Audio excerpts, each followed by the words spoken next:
Welcome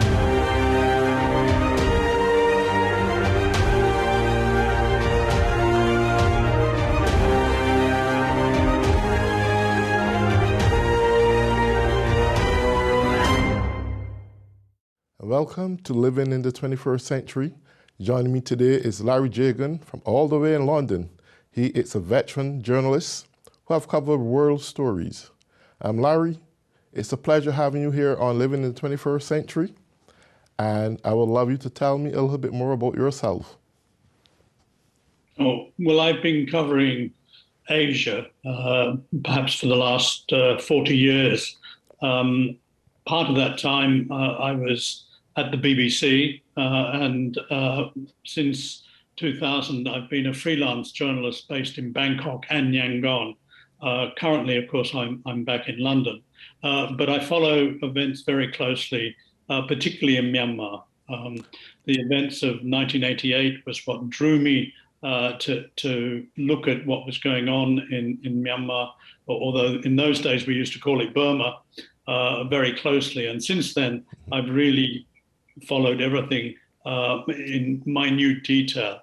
Originally, in the 70s, I was a China specialist, and they followed developments during the Cultural Revolution, which has led me to be very interested in the role that China actually plays in Southeast Asia. And it's changed over the last 40, 50 years. It's now become much more central to the developments of the region. So essentially, I'm a political and economic correspondent. That's beautiful. I guess there's a whole lot of stories we would love to touch this morning, but obviously it would be difficult. But I want to ask this question. What really caused the current crisis in Myanmar? That's really a very difficult question to answer, and to answer simply. The situation in Myanmar, or Burma, has been festering since independence. In fact, even before independence, during the 40s.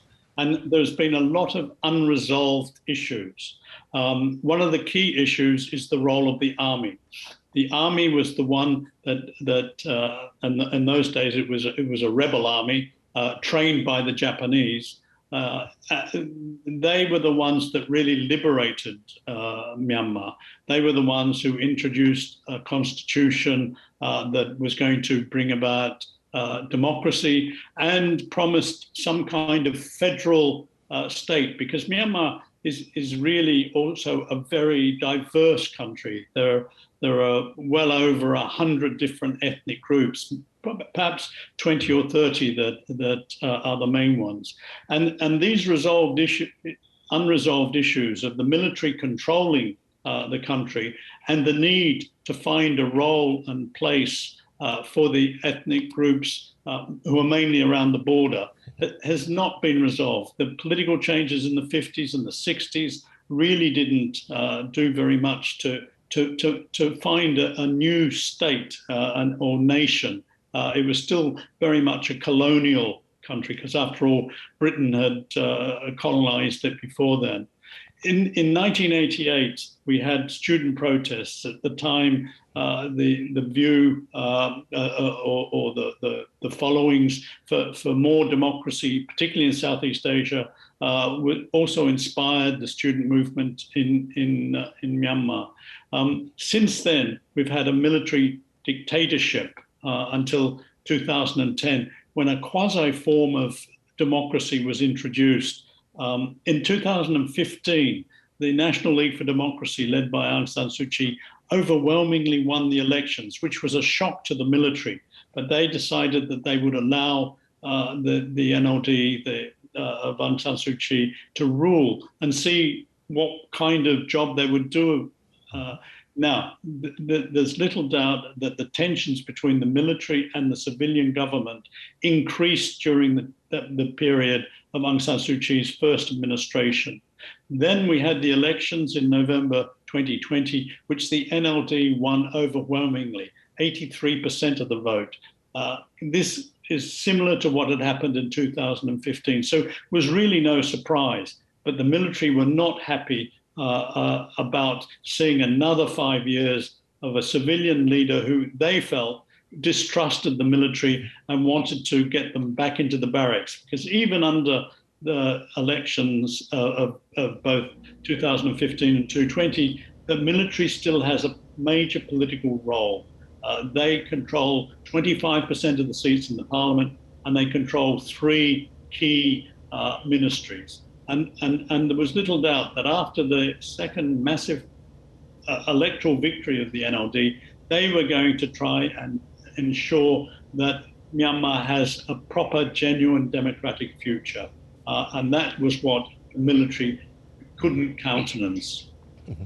Yes, for what little bit I've read, I recognize that presently Myanmar is going through a humanitarian crisis. What are some of the humanitarian challenges you think Myanmar may very well face today? Well, unfortunately, one cannot divide the humanitarian crisis in Myanmar and humanitarian problems in Myanmar from the coup. Everything changed on the 1st of February when the military seized power and unleashed really a war against civilians, which has really divided the country even further.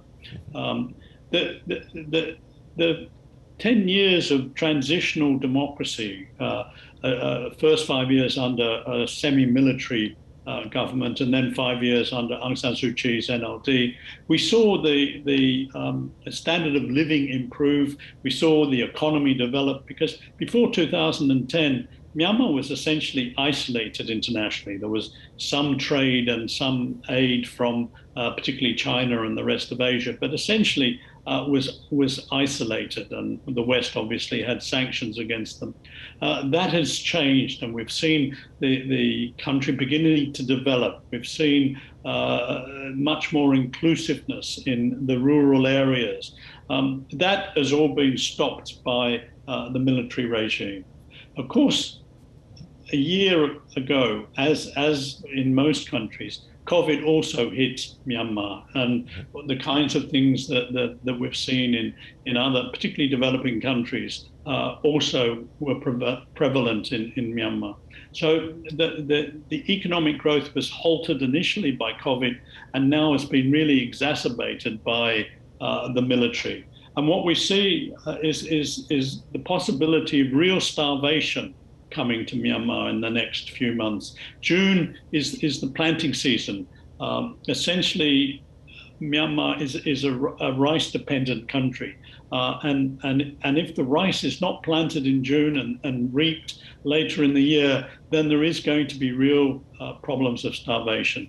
We understand at the moment fertilizer is too expensive. There aren't bank loans because the country has been brought to a standstill by the civilian, particularly the young people's reaction to the coup in trying to prevent them really running the country. So we are going to see increasing problems of hunger in the next 6 months. Most of the factories are not working. So, even in the urban areas, workers are not getting their salaries. So they're going to be dependent on handouts and food for work programs, which are unlikely to take place because those countries that normally would be donating these kinds of programs, particularly in the West, will have put an embargo on it. Then we have the real problem, the COVID explosion. At the moment, there is no testing going on in Myanmar.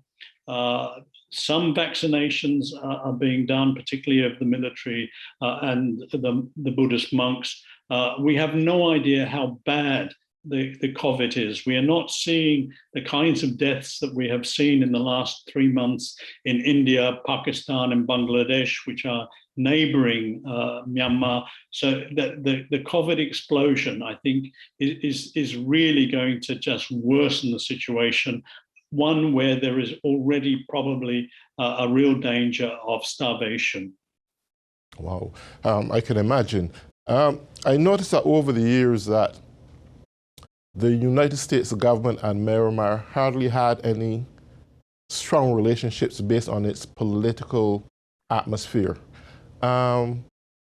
Do you see the United States at present can play a pivotal role in some form of restoration to that government? I'm afraid I don't think there is much role for the US directly in finding mediation or resolving the political conflict in Myanmar. Yes, the Americans have been very strongly behind the democracy movement since 1988. During the 90s and the early 2000s, there was American embargoes, there's very limited American investment in Myanmar. That began to change after 2010 with a sort of military civilian government, but it's still very small. The problem is that the Myanmar military now in control will not listen to the US. They see them as really out to get regime change. And the only country that will have an influence in Myanmar, or main influence, is China. And China has a certain ambivalent attitude. So if the US is to play a role, it will have to be in relation to discussions and perhaps influence that they might have on Beijing towards Myanmar. Okay. Turning a little bit from Myanmar to China, over the years, the US has consistently stated that China, basically an imperialistic kind of nation, was engaged in uneven and unequal foreign trade. There seems to be trying to dominate the world in terms of trade, and apparently, to some degree, they may very well be doing that. Do you see the unfair trading action by course has an impact on how US and China may perceive going forward in this 21st century? I have no doubt that as far as Asia is concerned, the conflict relationship between Washington and Beijing is absolutely critical. It is the most important relationship in terms of determining what happens, certainly in terms of trade. There's no doubt that China sees itself as the country that is still to catch up with the US in terms of economic dominance, but is intent on doing it. There's no doubt that China is also using its incredible wealth to try and if you like, dominate trade and investment, particularly in Southeast Asia, and particularly Myanmar. That is going to be the big issue during the coming 4 years of the Biden administration.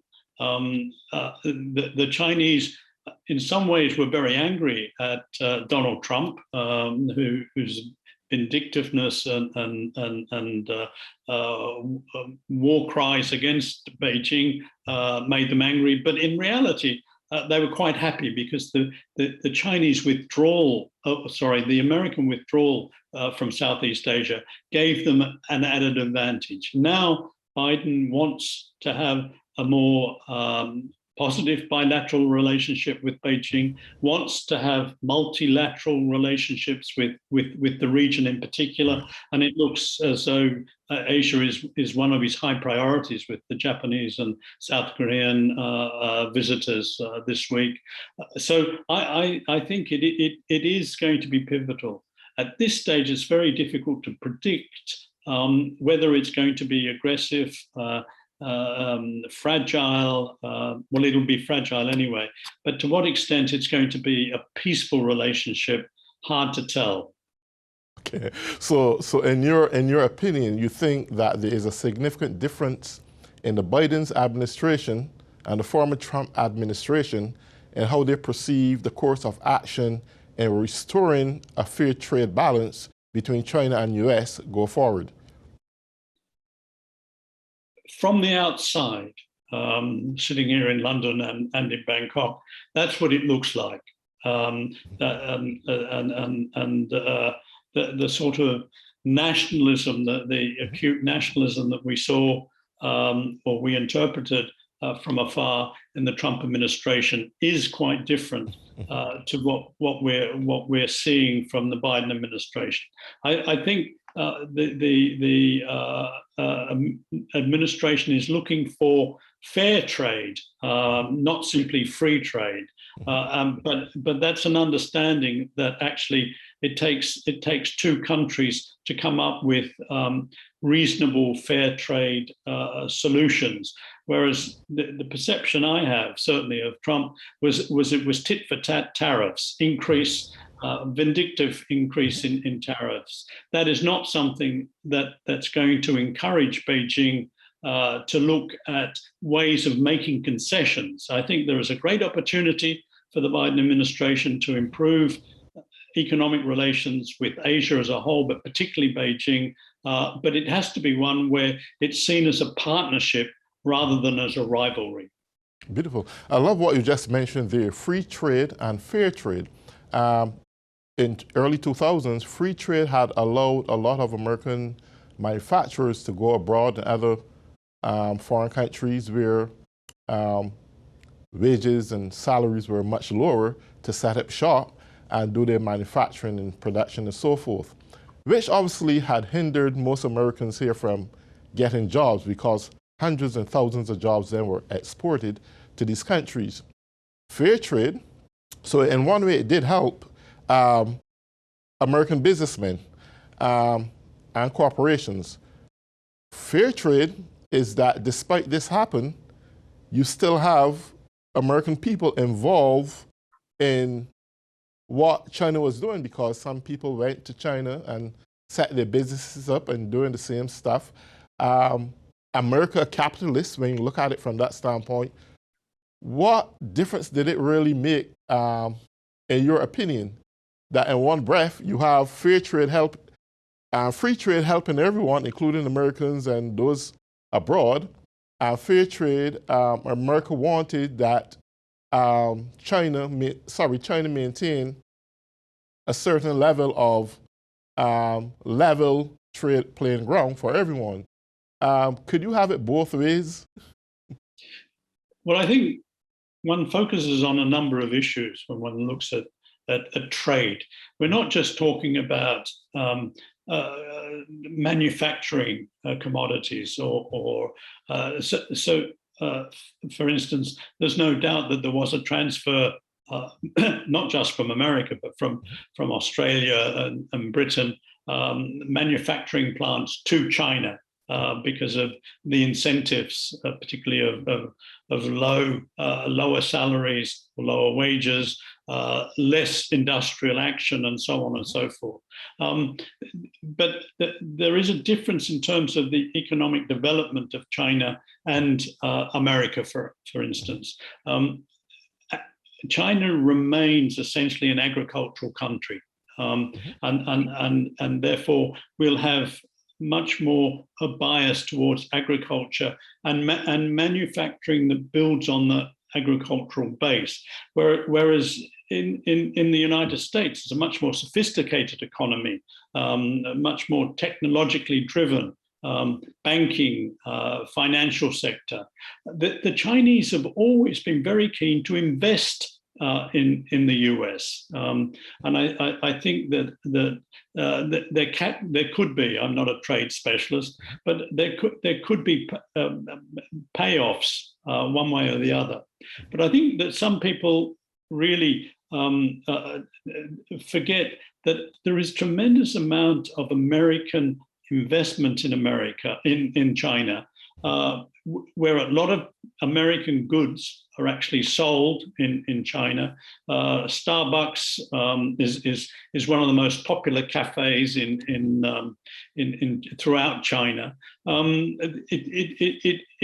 As long as there is negotiation and discussion about or give and take, I think there is potential. Of course, there will always be friction. No one's going to get everything they want, but I think there is room for some kind of negotiations, and we're moving into that era now with China leading particularly in Asia, setting up the Asia-Pacific zone, the East Asian Economic Community, where they want to reduce tariffs of imported goods and obviously exported goods. So I think things are going to be very different in the coming years, particularly during the Biden administration. But of course, the one thing that still is going to overshadow everything is the COVID recovery. Yes. Talking about the COVID recovery, we recognize it came down tremendously here in the US, and everything seems to be going back to a form of restoration to what it was previously at. They are back in England. I'm not sure how it's going there, but with not having Englishmen traveling to the US and so forth, do you see that having a major impact on the tourist industry as we move forward, or what is your opinion on that? Well, I think the one thing to stress at this stage is that in terms of vaccinations, which obviously is going to be one of the key to countries returning to some form of new normality. The developed countries, the US, Europe, Britain, are much better off. Over 50% of the population has been vaccinated or in the process of being vaccinated. That's not the case in lots of other countries in Asia, particularly in Africa, and to some extent Latin America. So that's going to be crucial if we're to see tourism and travel return to something like what we experienced in the past. Of course, the first sort of travel will be intra-regional. We'll see Americans traveling within the American continent, Britons and Europeans traveling within Europe. At the moment, that's very limited, and they're looking at possibilities of making it easier with what they call the vaccination passports. But I do feel that we are going to see increased travel, certainly by the end of the year. I suspect in the last quarter of this year, it's going to start to increase again. But of course, it's going to be limited not so much because of accessibility or desirability, but by costs. Air travel is going to be much more expensive, particularly as airlines are trying to recuperate on their losses over the last 12 months. Many airlines, like the Thai International, are looking at restructuring programs. So until that is resolved, we are going to see costs skyrocket, and that is going to limit travel. Yes, and one more question I want to really touch on, and this is India. We recognize that India had actually given all their vaccines to several different nations, and now the virus is taking its toll on India it's just enormous. The amount of lives that are dying daily in India. What do you see this spells for India? How do you think the Indian government should, at this point? I know I'm asking you a question I shouldn't probably be asking you, but is there any advice right now you think you can actually think that would be worthwhile for the Indian government considering this impact? The situation in India is heartbreaking. There's no question about that. It's horrendous. I have to say that we focus on India partly because the new variant from the subcontinent has been identified as the Indian variant, but also because we have better relations with India. It's more prominent, it's larger. But the same level of COVID is in Pakistan, in Bangladesh, in Nepal, and in Sri Lanka. It is getting out of hand. The government was unprepared the Indian government in particular was unprepared. We have more of an understanding of what's happening in India because India is much more transparent than the other countries in the subcontinent. There's more testing going on, and there is more reporting of the deaths and the horrendous situation of funeral pyres in playgrounds and bus stops and so on. The government, of course, was rather complacent earlier this year, and in a way, it allowed very large, famous religious ceremonies to take place where people were packed together. They've had elections, regional elections in the last 4 months, and they've allowed massive political rallies. So it was something that was almost inevitable. Unfortunately, India was just, and is not at this stage, able to cope with the demand on even things like oxygen, protective equipment, the drugs that they need for those that are already suffering from COVID. Of course, they had an opportunity earlier this year to vaccinate their population. It's something like only 3% of the Indian population have been vaccinated. They're trying to speed that up because, again, that's something that might help put a hold on the spread of COVID. It's in the government's hands without a doubt, and it's very difficult to know just to what extent they're going to be successful. I have to say that there is a qualification, there is an impediment, there is an obstacle. India is a federal country. It's a federal state. And so each of the states have their own authorities. And it's not something that the national government can say, this is what should happen, this is what's going to happen. And we've had problems transporting oxygen cylinders from one